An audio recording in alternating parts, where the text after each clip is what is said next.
Shalom, bendiciones. Les saluda su hermano Aarón Napoleón Morales. Aleluya, qué bendición de estar aquí compartiendo en este día con todos ustedes. Aleluya, y pues vamos a entrar directamente al tema del día de hoy.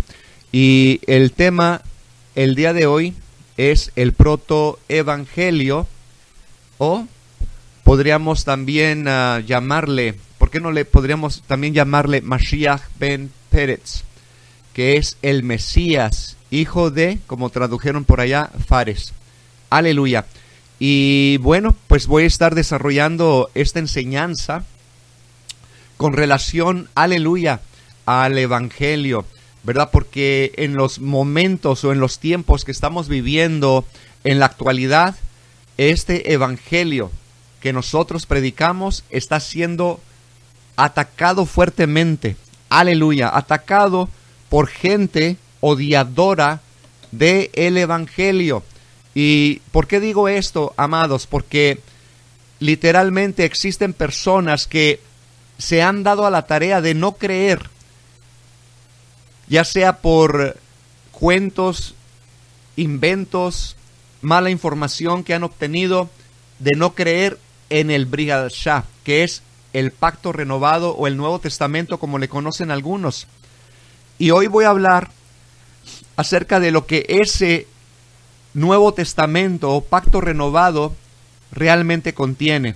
Y si en verdad es algo que está ajeno a la enseñanza de la mente hebrea, ¿verdad? Por eso, cuando hablo de protoevangelio, hablo acerca que literalmente quiere decir aquellas buenas nuevas que fueron predicadas de antaño, o sea, de tiempo antiguo.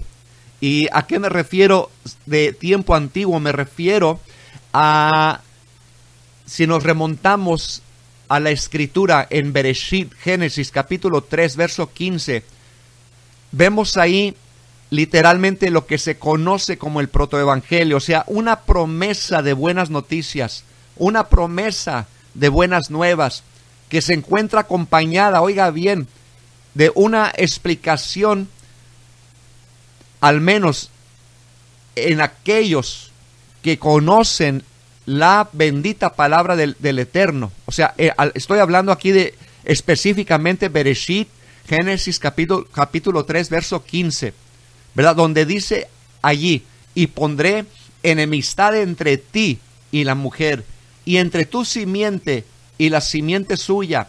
Esta te herirá en la cabeza y tú le herirás en el calcañar. Aleluya.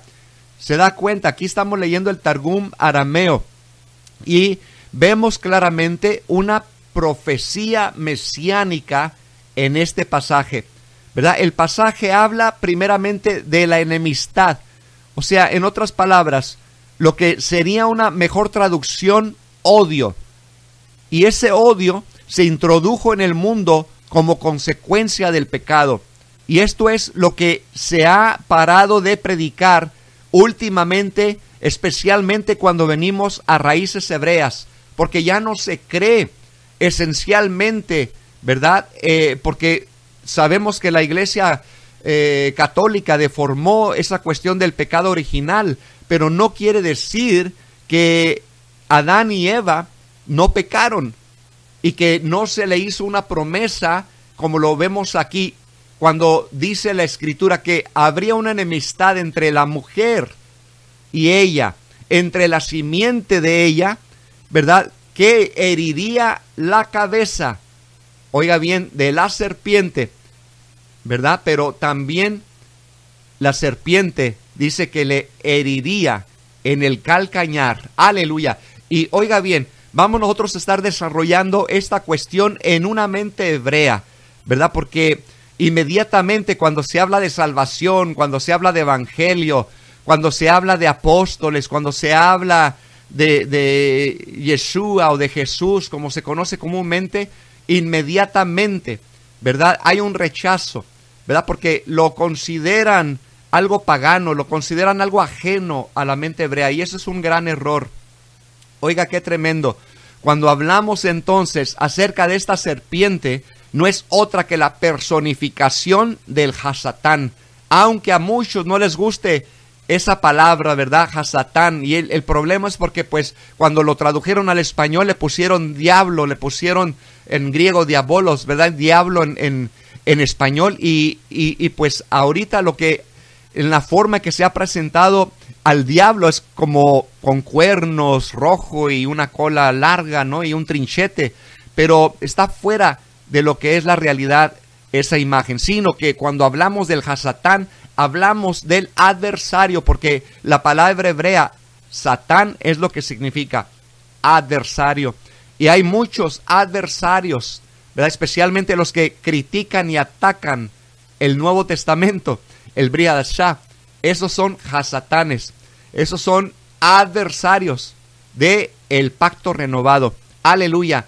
Oiga, amado, le quieren predicar a uno un Yeshua sin discípulos, sin Shelihim, sin apóstoles, un Yeshua desprovisto de poder, de salvación. Oiga, qué tremendo. Nos presentan un Yeshua humano simplemente, que no tiene, que ni siquiera viene, oiga bien, dotado de ninguna, vamos a decir, capacidad para, como dice la tradición de los ancianos, que el Mashiach tendría la autoridad de venir a rectificar la bendita Torah.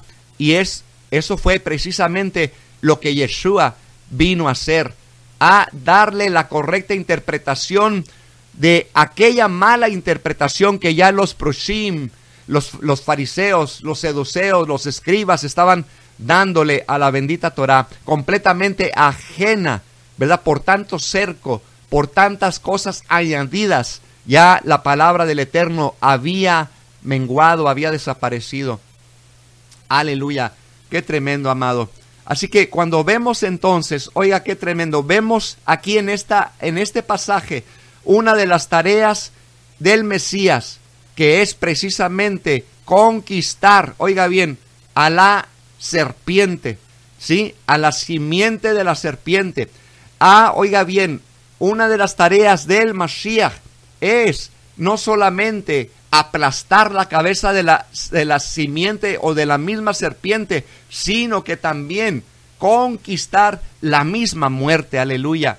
Así que vamos a estar viendo esta cuestión, dado que el estilo de la exposición de un midrash, no sé si conocen lo que es un midrash. Un midrash es el equivalente a lo que en griego se llama, por ejemplo, exégesis, que es estar tomando un comentario de la bendita Torah o de lo que es la tradición y empezar a comerlo y a digerirlo y analizarlo profundamente hasta que encontremos realmente el mensaje que el Eterno nos quiere dar personalmente a nosotros. Y es lo que consiste el midrash, una interpretación exegética de el texto sagrado. Aleluya. Si nosotros empleamos entonces, ¿verdad?, como lo hemos visto, tratar de dilucidar todos y cada uno de los detalles de la bendita Torah, vale la pena entonces analizar el mensaje completo del protoevangelio, usando también el mismo método, o sea, de investigación. Aleluya. ¿A qué me refiero entonces? Bueno, según los rabinos, el Mashiach llevará a cabo una reparación, tikkun haolam, una reparación, oiga bien, tikkun haolam, que quiere decir una reparación de este mundo. Los teólogos de hoy han empezado a comentar sobre el concepto de rehabilitación. Cuando Mashiach, oiga bien, expió nuestros pecados, llevó nuestras enfermedades y conquistó la muerte, rectificó las consecuencias de la caída, según Daniel 9:24. Oiga, un texto que tampoco tocan muy frecuentemente estas personas que no creen en la salvación que Mashiach tendría que traer a la humanidad. Dice de la siguiente manera: poner fin al pecado y expiar la iniquidad para traer la justicia perdurable. De esta manera, la simiente de la mujer ha de aplastar la cabeza de la serpiente. Oiga, estos aspectos son aspectos no de otra cosa, sino del protoevangelio, de aquel evangelio que nos habló el apóstol Pablo allá en Hebreos, cuando dice allá en Hebreos 4:2, porque en verdad a nosotros se nos ha anunciado el evangelio, las buenas nuevas, como también a ellos se les anunció. ¿A quiénes? A nuestros antepasados. Dice, pero la palabra que ellos oyeron no le aprovechó por no ir acompañada por la emuná, por la fe en los que la escucharon. O sea, en otras palabras, escucharon las buenas nuevas, pero no les aprovechó porque no tuvieron emuná, no tuvieron fe. Y así sucede en los tiempos actuales, amados. Así está el mundo en este preciso momento, donde se les habla del Mashiach, que tiene el poder para salvarles, para poner fin al pecado y expiar la iniquidad, para traer la justicia perdurable. Pero ellos dicen, no creeremos en ese Mashiach, porque ese Mashiach se me hace muy cristiano, porque ese Mashiach se me hace como que es de la Iglesia Católica, porque al menos en el judaísmo actual no me están enseñando estas cosas, ¿verdad? Porque no se toca. Ahí se toca que toda alma del judío es pura, que todo judío tiene un lugar en el mundo por venir, no importa qué tan pecador sea. Esa es la enseñanza del judaísmo. Aleluya. Por eso, amados, es tiempo de examinar, de hacer tikkun también, así como el Mashiach tendría que venir a hacer tikkun haolam a este mundo. O sea, una rectificación, una reparación. Así es necesario que también nosotros nos examinemos. ¿Qué es lo que estamos aprendiendo? ¿De quién lo estamos aprendiendo? Y si está conformado a la bendita palabra del Eterno. Aleluya. Mi alma te alaba.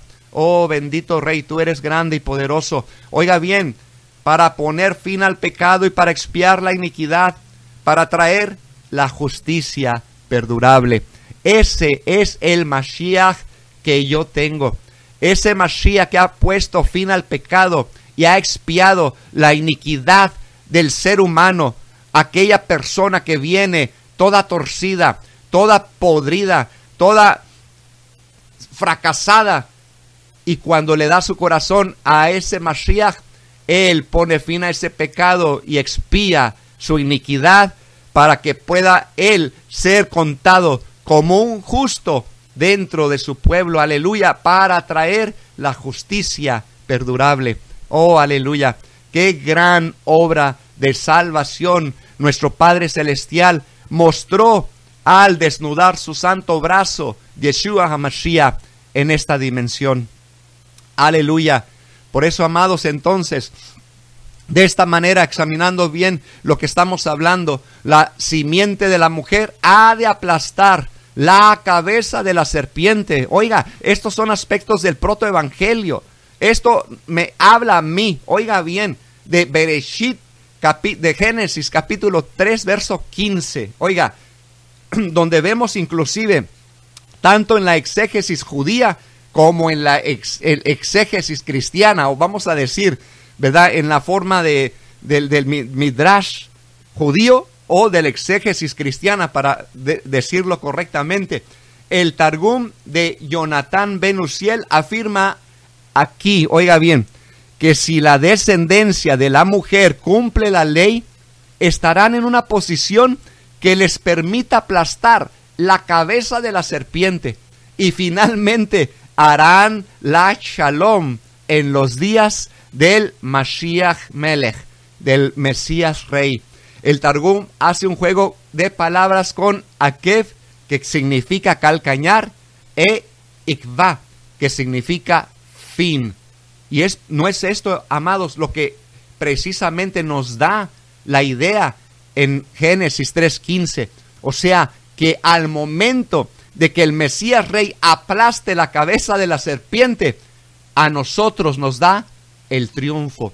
A nosotros nos coloca en la posición de poder aplastar la cabeza de la serpiente. Aleluya, bendito sea el nombre de Yeshua.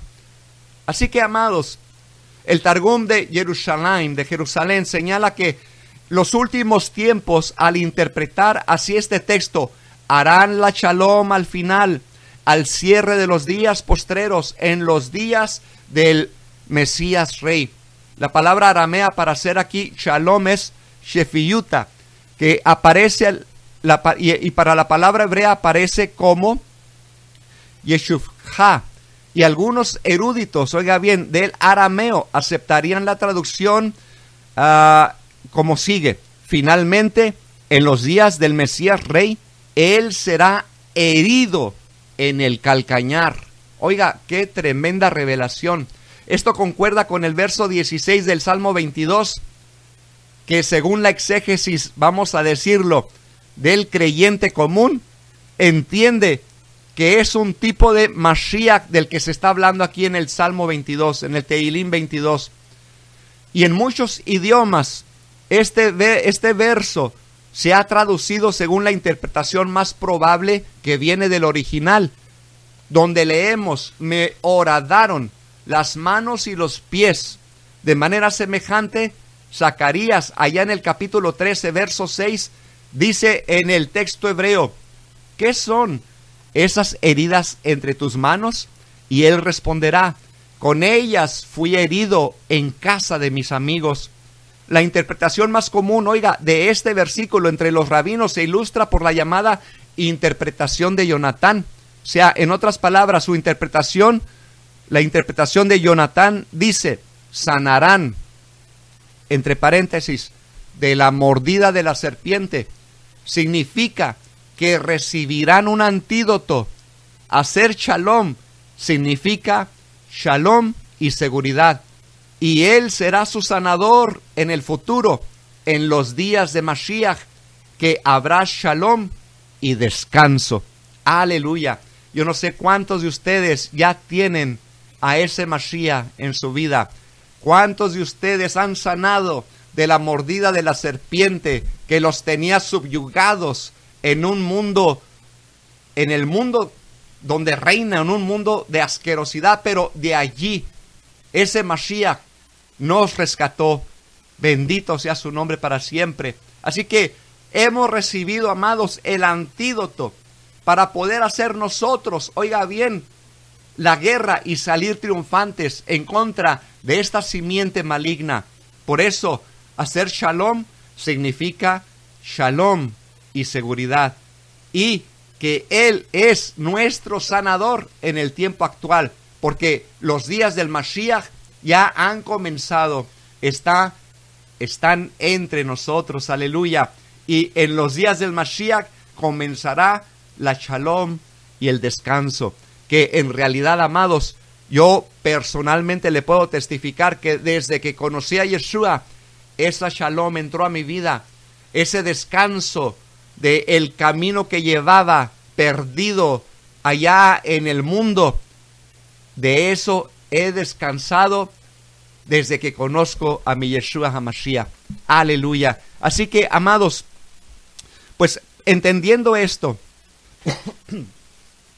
la serpiente entonces vemos que desde tiempos antiguos ha ocupado su propio lugar, especialmente en la exégesis de la esperanza de la liberación mesiánica.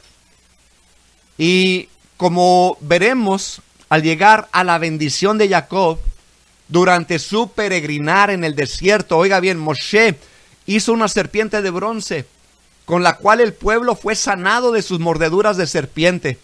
Ya estamos captando entonces lo que Yeshua está haciendo entonces aquí actualmente, al venir aquí, morir en ese madero, en esa cruz, y darnos vida eterna, y darnos la oportunidad de tener el antídoto para estas mordeduras o la mordedura de la serpiente en nuestra vida. Así que también Moshe levantó la serpiente de bronce, la cual, oiga bien, por medio de la cual el pueblo fue sanado de esas mordeduras de serpientes que ellos estaban experimentando. Y al mirarla, según Segunda de Reyes 18:4, dice que al mirarla el pueblo se sanaba. Pero Segunda de Reyes 18:4, como vuelvo a repetir, habla cómo Ezequías destruyó ese talismán que se había convertido en un sustituto de la verdadera religión, de la verdadera comunión con el Eterno. Por eso dice, hizo pedazos la serpiente de bronce que había hecho Moisés, porque hasta entonces le quemaban incienso los hijos de Israel, y la llamó Nehustán, pedazo de bronce, que probablemente significa Dios de bronce. Tal es la naturaleza humana entonces, que un objeto, oiga bien, inanimado puede llegar a ser objeto de un culto falso. Por eso se tuvo que destruir esa serpiente. Ahora, qué tremendo.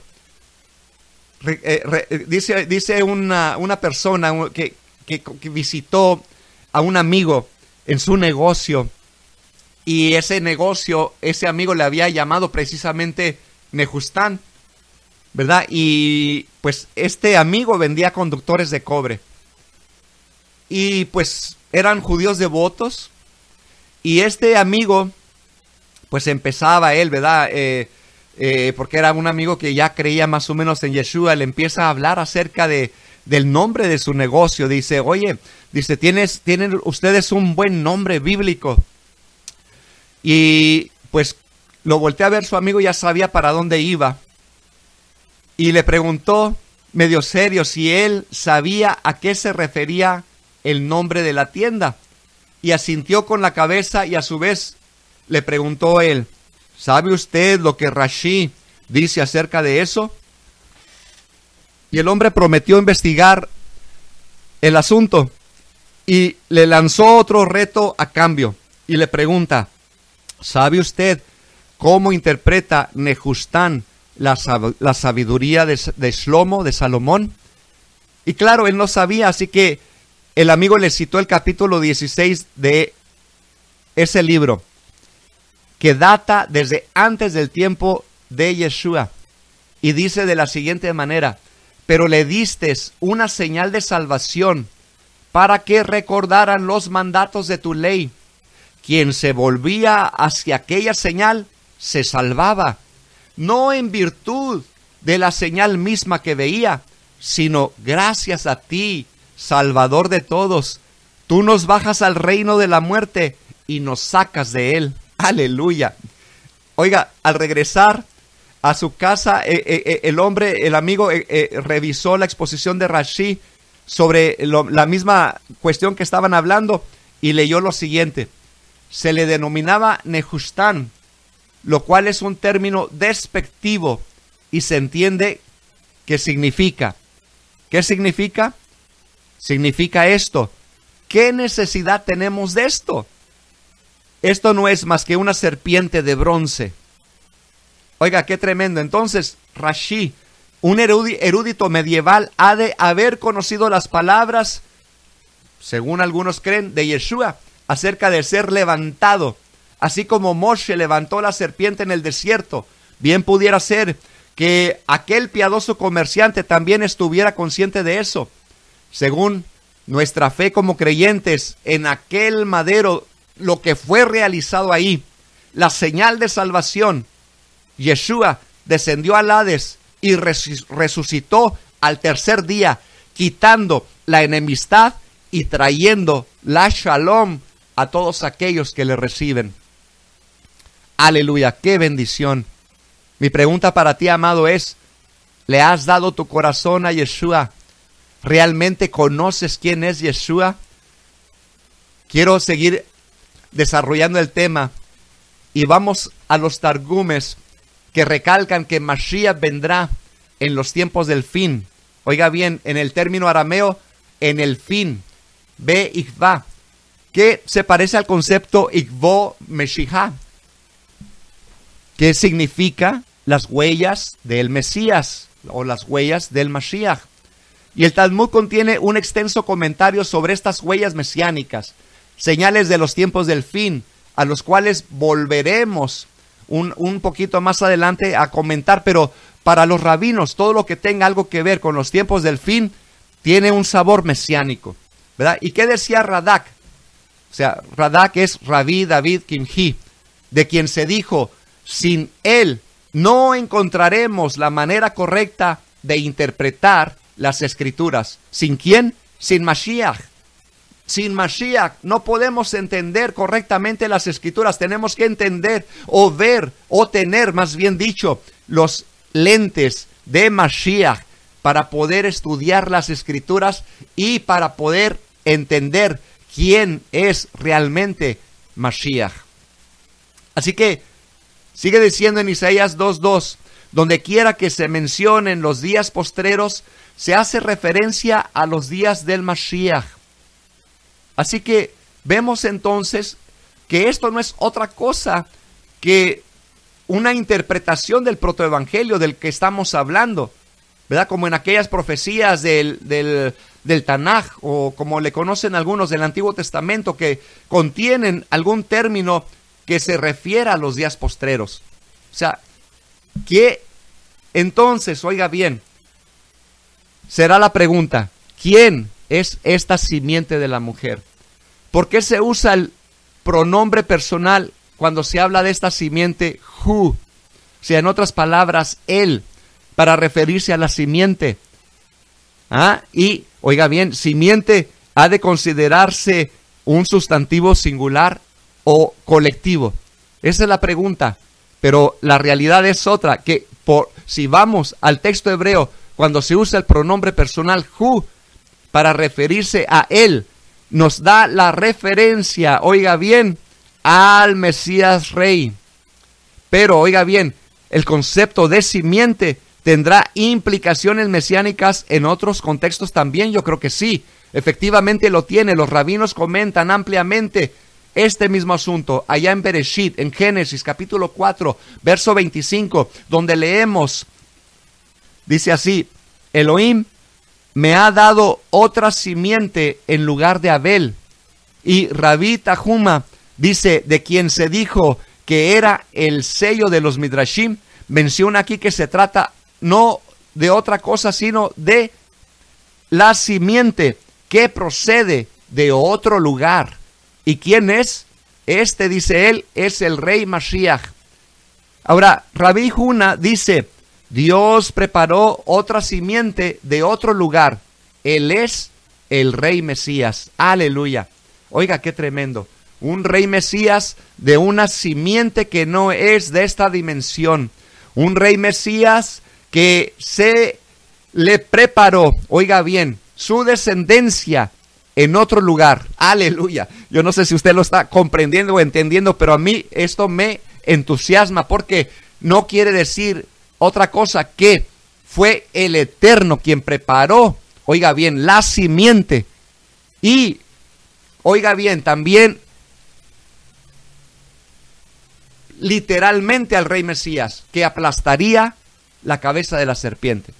Aleluya. Así que es interesante, ¿no? Como vemos entonces la promesa para Abraham allá en Bereshit, en Génesis capítulo 22, verso 18, que ocupa un lugar central en la teología del creyente, también se ve en los Midrashim, al referirse de Mashiach, que dice, y mediante tu simiente serán benditas todas las naciones de la tierra, por cuanto tú has obedecido mi voz. Fíjese, el Midrash Rabbah comenta el tema ampliamente y declara, en los días del Mashiach, Israel será comparada a la arena del mar. ¿Qué no lo dijo esto ya Pablo? En Gálatas capítulo 3, verso 16, Pablo a quien tanto critican, Pablo a quien le juzgan que dicen que no era judío, que estaba en contra de la Torah, y cuánta barbaridad no hablan en contra de él. Pero mire lo que dice Pablo allá en Gálatas 3:16, entendía, ¿verdad? Porque él entendía el significado de cuando Abraham lo dijo de esta manera similar. A Abraham fueron hechas las promesas y a su simiente. Oiga, no dice y a las simientes como si hablase de muchos, sino como de uno. Ahí está, él, ¿verdad? Y a tu simiente, la cual es Mashiach. Estamos entendiendo, amados, aleluya.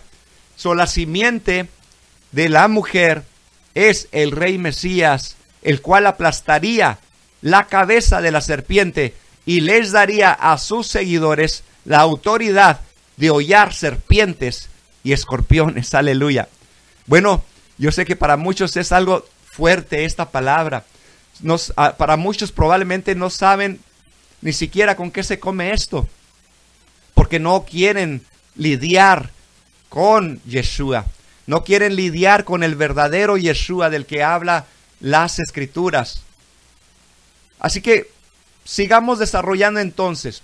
Vamos a agregar un midrash que se llama Midrash Ruth y asocia la simiente con el concepto del Mesías cuando habla del pariente redentor. Oiga bien, en Ruth 4:8 el midrash resalta a Fares, o con hebreo Pérez, conocido por la genealogía allá en Matitiyá, en Mateo 1:3, y el relato de Bereshit, de Génesis capítulo 38.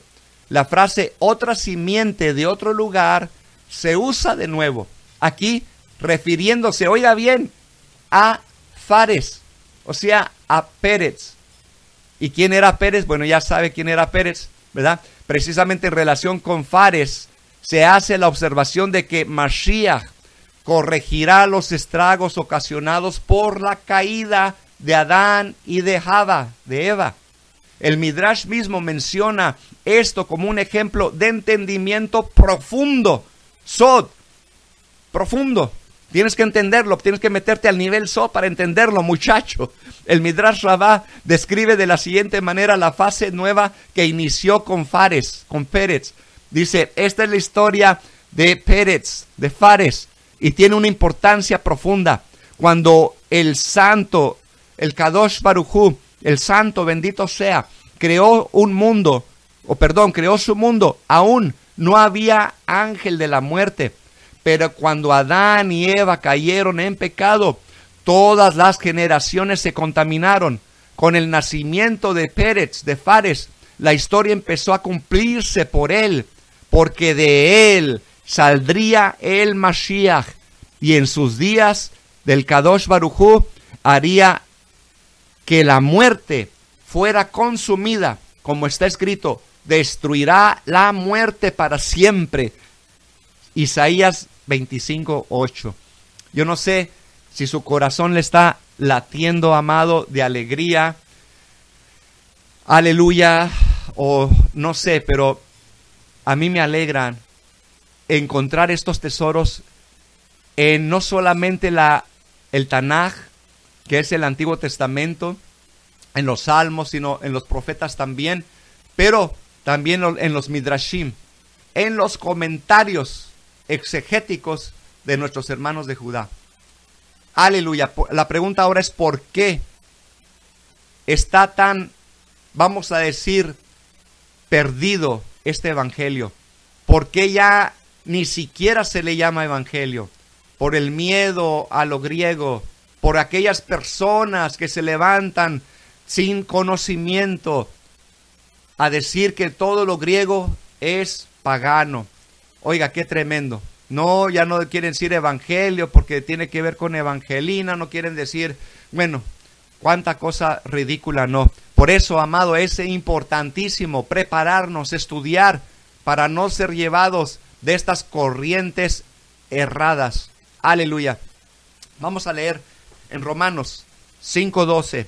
Dice, por tanto, como el pecado entró en el mundo por un hombre, y por el pecado, la muerte.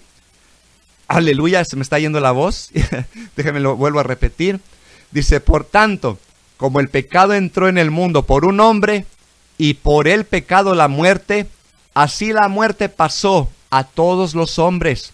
1 Corintios 15:22 añade, porque así como en Adán todos mueren, también en Mashiach todos serán vivificados. Aleluya. ¿Se da cuenta, amado? Aquí está el cumplimiento entonces de estos midrashim, de estos comentarios que en realidad, amado, han quedado olvidados. Aleluya. Pero es tiempo de volverlos a traer a la luz. Aleluya. Mire acá, 3 letras hebreas con las que se escribe la palabra Adam, ¿ok? Y se interpretan, al menos en la forma acróstica de interpretación de nuestros hermanos de Judá, como los nombres de 3 individuos.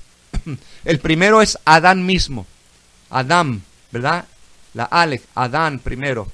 Luego la Dalet, David, ¿ok? Y luego la Mem, Mashiach, aleluya. De esta manera, Mashiach corregirá la caída de Adán. Posiblemente todo esto sean meras tonterías para algunos, tal vez fantasías, pero se desprende, oiga bien, de la expectativa mesiánica de creyentes verdaderos que vivieron en la antigüedad. La prominencia, amados, entonces conseguida por los Targums sobre el rey Mesías, ahí nos explica claramente que él traerá la paz en lugar de la enemistad de, vamos a decir, el protoevangelio, que es lo que critican tanto en estos tiempos. El evangelio es lo más atacado en la actualidad. Pero lo vemos entonces acá, amados, una vez más cuando Pablo lo menciona en Efesios capítulo 2, verso 14 al 16, donde dice, porque Él es nuestra Shalom, que, ¿verdad? Sigue diciendo luego en otra parte clave, aboliendo las enemistades. ¿Para qué? Para crear en sí mismo de los dos un solo y nuevo hombre, haciendo la Shalom, y mediante el madero, mediante la cruz, oiga bien, matando las enemistades, y vino y anunció, ahí está, el evangelio. ¿Cuál evangelio? El de antaño, el de los tiempos antiguos. Dice ahí, vino y anunció las buenas nuevas de Shalom. Aleluya. Oiga, qué tremendo. Porque aun cuando el Brit Hadashah o el Nuevo Testamento no cita directamente que diga allí, este es el protoevangelio o el evangelio de antaño, se puede apreciar alguna huella de ella, aún en el saludo allá en Romanos capítulo 16, verso 20, donde leemos, y el Dios de paz aplastará en breve a Satanás bajo vuestros pies. Aleluya. La gracia de nuestro Adón Yeshua Mashiach sea con todos vosotros. ¿Se da cuenta, amado? Qué importante es entonces entender que hay un evangelio que desde el principio se nos dio, se le dio a Adán y a Eva, y que en el Rey Mashiach se cumple. Y si nosotros creemos que Yeshua es Mashiach, pues entonces la restauración ya comenzó desde hace mucho. El Tikkun Haolam ya comenzó desde hace mucho. La rectificación de este mundo y de nuestras vidas y la paz que sobrepasa todo entendimiento ya está como posesión nuestra. Alabado sea el nombre del Eterno. Aleluya. Así que, amados, pues vemos entonces que cuando vemos también los creyentes en las diferentes fes que existen entre las naciones, ¿verdad? No es de nosotros el criticar las religiones y condenarlos y decirles paganos y nada de eso, sino entender, amados, por qué cada religión declara ser descendientes. O sea que hay algo interesante en las religiones, amado, y esto es lo que tenemos que aprovechar, de que es el Israel esparcido y de que están codificados en sus seres, en su neshama, en su alma, y lo que tenemos que hacer es atraerlos con este mensaje de paz, no con un mensaje de condenación, no con un mensaje de insultos y ofensas, sino con el mensaje, el protoevangelio que se le anunció a Adán y a Eva, de que la simiente, el rey Mesías, vendría a aplastar la cabeza de la serpiente y nos haría libres y nos daría esa bendita salvación. Y esas son las buenas nuevas que predicamos y que se han predicado desde tiempo antaño. Aleluya. El problema, como vuelvo a repetir, son los odiadores de esta salvación tan grande que hemos recibido. Aleluya. Son los odiadores del verdadero Mashiach Rey que quita el pecado del mundo. Aleluya. Ellos solamente tienen a un simple hombre, a un simple rabí, a un simple moré, a un simple profeta, pero pocos como Kefas, como Pedro, reconocen que Yeshua es el Ben Elohim, el Hijo de Dios. Aleluya. Y cuando tú entiendes esto, amado, te vas a dar cuenta, porque desde antaño también no solamente se nos predicó, oiga bien, ese protoevangelio, pero como estamos estudiando también en Fares, en Pérez, se da una promesa también, oiga bien. ¿Y cuál es la promesa que encontramos ahí?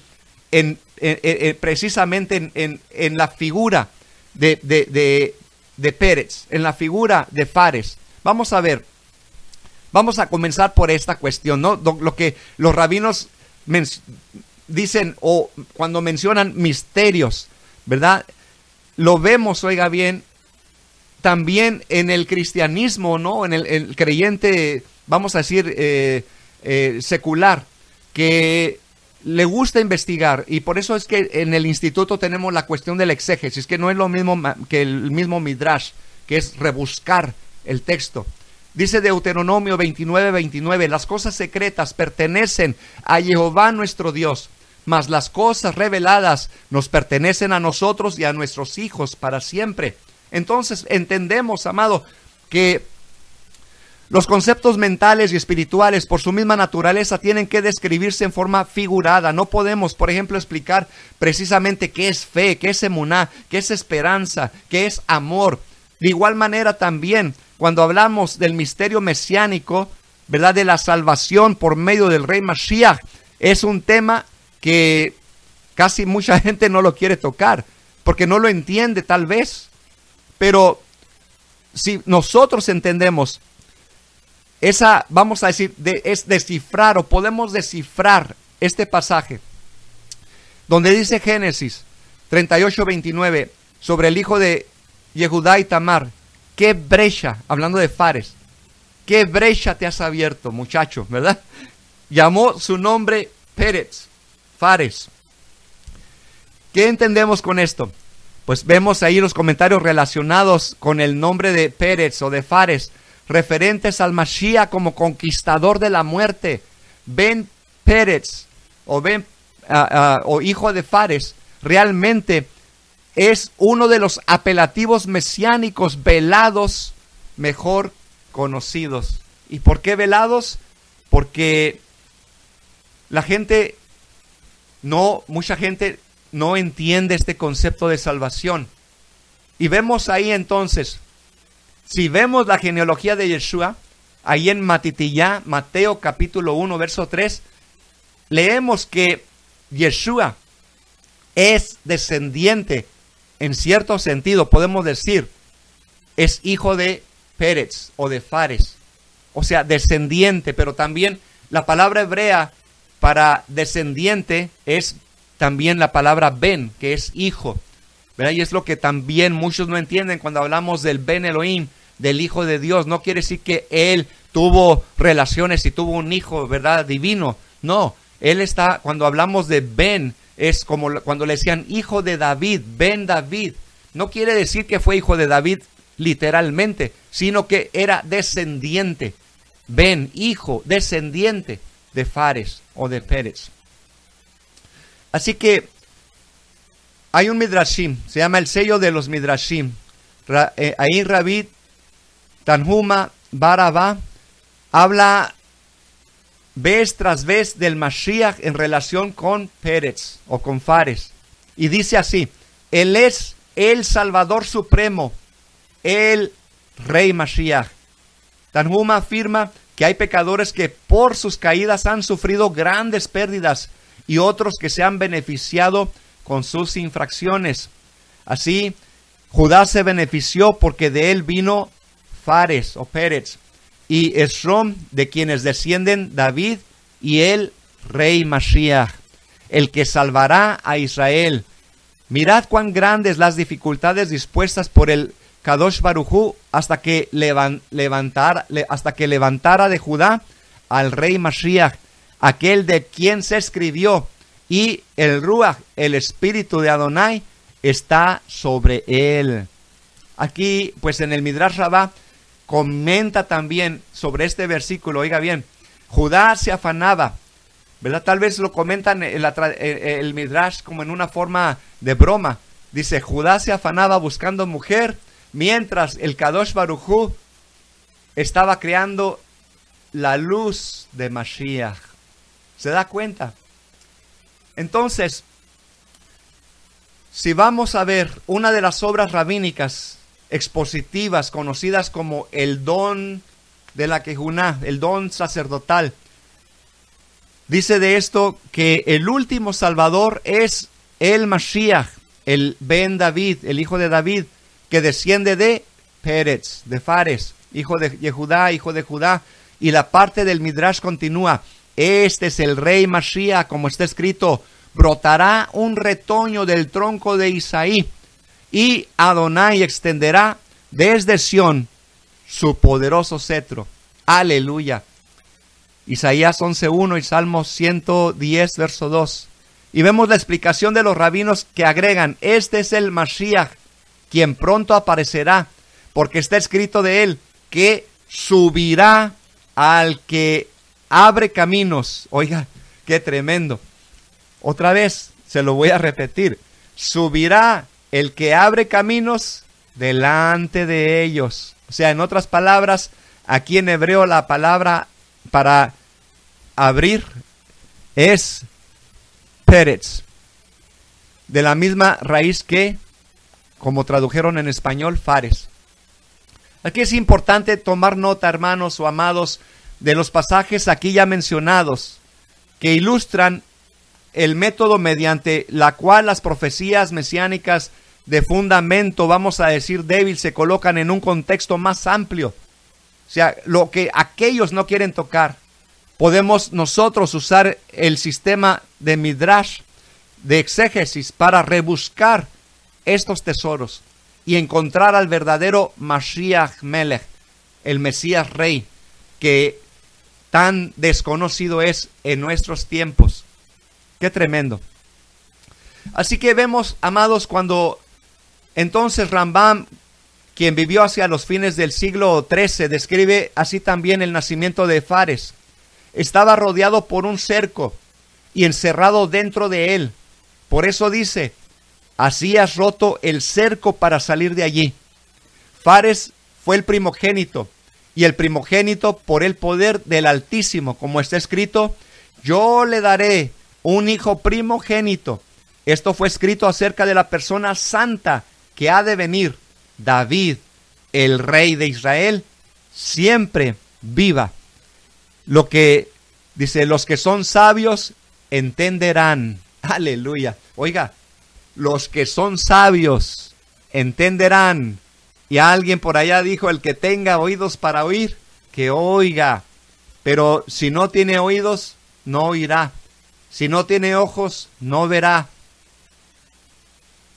Seguimos entonces con esta cuestión. ¿Qué sería lo que entendían entonces los Jajamim al respecto? ¿Y qué significa romper el cerco para salir? Históricamente, oiga, esto bien describe lo que sucedió ahí precisamente.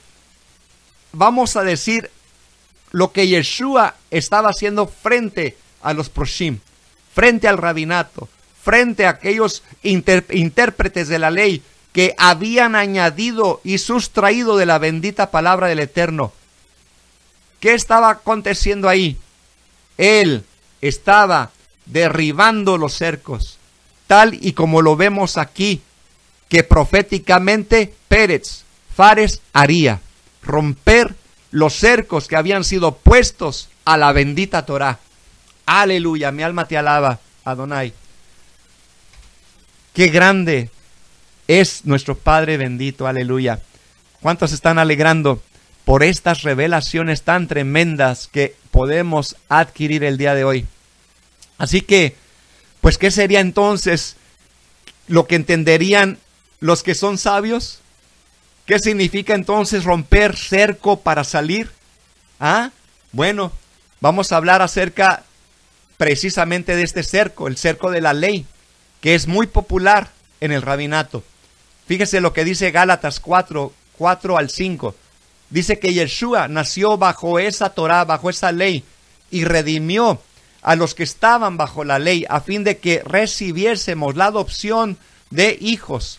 Y Pablo continúa diciendo, es para libertad que Mashiach nos ha hecho libres. Estad pues firmes en la libertad con que Mashiach nos hizo libres, y no estéis otra vez sujetos al yugo de la esclavitud. Leemos más adelante, en el capítulo 5, verso 18, dice, si sois guardados por el Espíritu, no estáis bajo la ley. Se da cuenta entonces, después de ser un don, la ley en el judaísmo se convirtió en un yugo esclavizante. Y es lo mismo que acontece actualmente. La gente que quiere venir a raíz hebrea, muchas veces cae en eso, en el judaísmo, que ha puesto cercos de más. En el judaísmo que se ha convertido ya no en un deleite, sino en un yugo esclavizante de harás y no harás. Pero todos aquellos que están bajo el Ruach, bajo el Espíritu, no estamos bajo las exigencias de la ley. ¿A qué me refiero? A que si nosotros conocemos la ley del Eterno y la cumplimos, no nos tenemos que preocupar de que alguien nos esté diciendo que hagamos lo que tenemos que hacer, o que no hagamos lo que no tenemos que hacer. Aleluya. Así que vemos entonces, amados, que ya para entonces el rabinato había ya elaborado los 613 preceptos, prohibiciones de haz y no harás, de la bendita Torá, cosa que no solamente eso, también ellos tenían leyes todavía añadidas más, que no era literalmente el caso observarlas, porque se perdía la esencia del mismo precepto. O sea, en otras palabras, cuando le dicen a Yeshua, ¿por qué tus talmidín, tus discípulos, no se lavan las manos conforme a la tradición de los ancianos? Pongamos atención a lo que está diciendo ahí, porque no quiere decir que Yeshua y sus discípulos no se lavaban las manos, sino que no lo hacían conforme a la tradición de los ancianos. ¿Se da cuenta? Porque ya tenían ellos oraciones que, según ellos, el Eterno había mandado que hicieran, y no era cierto. Por ejemplo, la oración de que tú nos ordenaste el lavado de manos no existe en la bendita Torá. Eso es algo extra bíblico que ellos inventaron, pero que no solamente eso, en los tiempos de Yeshua tenían que lavarse las manos para cada momento, cada minuto. Si tocaba cualquier cosa, otra vez, y era demasiado, exigente, que ni siquiera se podían ni comer, yo creo, porque tenían que estar lavando los platos, los utensilios a cada momento, y era algo donde él le dijo, limpiáis lo de afuera, pero por dentro estáis llenos de huesos de muertos, ¿verdad? De podredumbre. Entonces entendemos que Yeshua estaba haciendo ahí lo que estaba profetizado en Fares, que era que él se abrió la brecha, se abrió, ¿verdad? La brecha, y no solamente se abrió la brecha, porque como conocemos la historia, ya estaba Fares ya para casi morir cuando él se toma y la partera dice, ¿qué brecha te has abierto? O sea, literalmente salió de la muerte. Y eso era una figura del Mashiach, que tendría que morir y resucitar y ser levantado. Así como Moshe levantó aquella serpiente de cobre, así también es necesario que el Ben Elohim, el Hijo de Dios, sea levantado en nuestros tiempos también. Lamentablemente muchos no quieren mirar a Yeshua, no quieren levantar su vista a Él porque no le conocen, porque no han llegado a esta revelación. Aleluya. Así que pues hay que orar por ellos, hay que esperar que el Eterno abra sus mentes, que abra sus ojos para que puedan ver y sus oídos para que puedan escuchar. Vamos a continuar entonces. Vemos entonces que esa era, oiga bien, lo tremendo, ¿verdad? Que Yeshua realmente abrió brecha en el cerco de la ley cuando Él vino en nuestros tiempos. Y Moshe, al instruir los mandamientos del Eterno, le dijo al pueblo, oh Israel, Shma, oye los estatutos y decretos que yo os enseño, no añadiréis a la palabra que yo os mando, ni disminuiréis de ella. ¿Se da cuenta? Y el rabinato ya había elaborado una serie de preceptos extra bíblicos que no tenían nada que ver con la Torá, y esto era lo que Yeshua estaba derribando. Ese cerco, como Pérez también, ¿verdad? Se dice que lo iba a hacer, una figura del Mashiach. Así que Pablo nos habla acerca de este vallado alrededor de la ley. Allá en Efesios capítulo 2, versos 14 y 15 dice, porque Él es nuestra Shalom, que de ambos pueblos hizo uno, derribando la pared intermedia de separación, aboliendo en su carne las enemistades, la ley de los mandamientos expresados, oiga bien, en ordenanzas, para crear en sí mismo de los dos un solo y nuevo hombre, haciendo la Shalom. ¿Qué entendemos entonces por pared intermedia y ley de los mandamientos expresados en ordenanzas? Es el vallado alrededor de la ley. O sea, Mashiach, mediante el sacrificio de su muerte, lo ha derribado. ¿Por qué tenemos nosotros entonces que volver a someternos a estos débiles rudimentos, a estos rudimentos de hombres que no nos aprovechan para nada? Y los sabios que son sabios entenderán, afirma Rambam. Allá vamos a ver qué dice Isaías 8:14. Dice que sobre esta afirmación de Rambam, que el Talmud interpreta como una referencia al Mashiach ben David, al Mesías hijo de David, describe de esta misma, oiga bien, una penetración relacionada con la ilustración de Pérez, de Fares o Párez. Él será, dice, por santuario, pero a las dos casas de Israel, por piedra para tropezar y por tropezadero para caer, y por lazo y por red al morador de Jerusalén.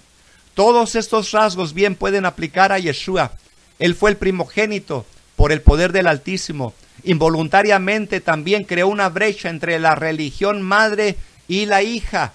Por eso está escrito, y devolveré el corazón de los padres a los hijos y el corazón de los hijos a los padres. Aleluya. Es el cumplimiento que Yeshua vino a hacer en nuestros tiempos. Oiga, amado, qué tremendo. El corazón de los padres a los hijos y el corazón de los hijos hacia los padres. Aleluya. Pero oiga bien, a los padres de antaño, a los ancianos de antaño, no a los ancianos que se desviaron, no a los jajamim que se torcieron. Aleluya.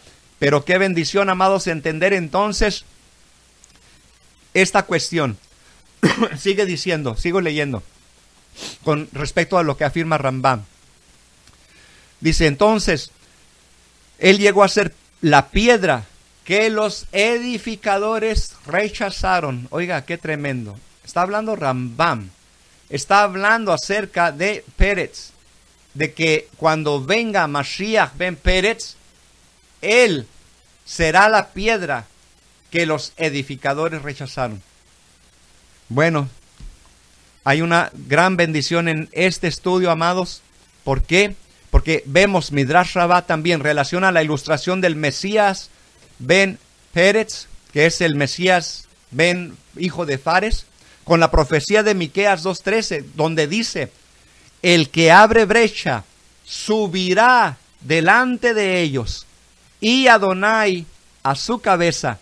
Y dice Rashi es Rabbi Shlomo Yitzhak, quien expuso en sus escritos todo el Talmud y el Tanaj, y dijo acerca de Pérez, acerca de Fares, que él es su salvador, el que abre la brecha.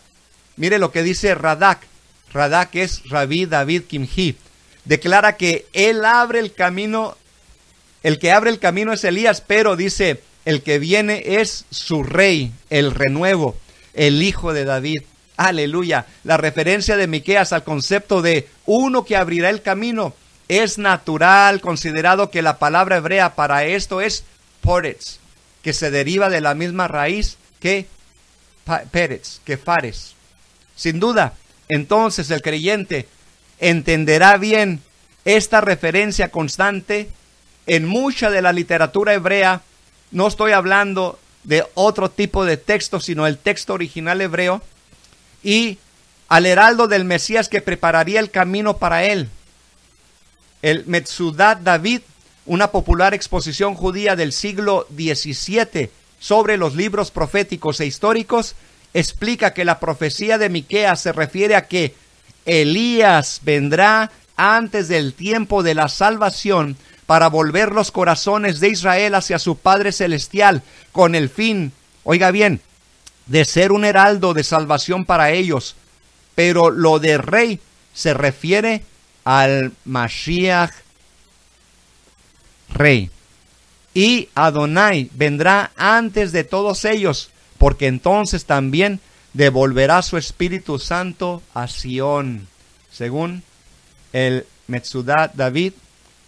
Aleluya. Y es asombroso ver entonces, amados, que en los escritos de los exégetas judíos más ampliamente reconocidos existen pensamientos relacionados con el nombre de Peretz, de Fares, o de Mashiach ben Peretz, o de Mashiach hijo de Fares, que nos pueden ayudar a entender el plan de salvación y este protoevangelio del que estamos hablando, y el que muchos ya han olvidado predicar, y que se encuentra en algunas de las enseñanzas más difíciles también del apóstol Pablo, y que por ello también es tan criticado y atacado.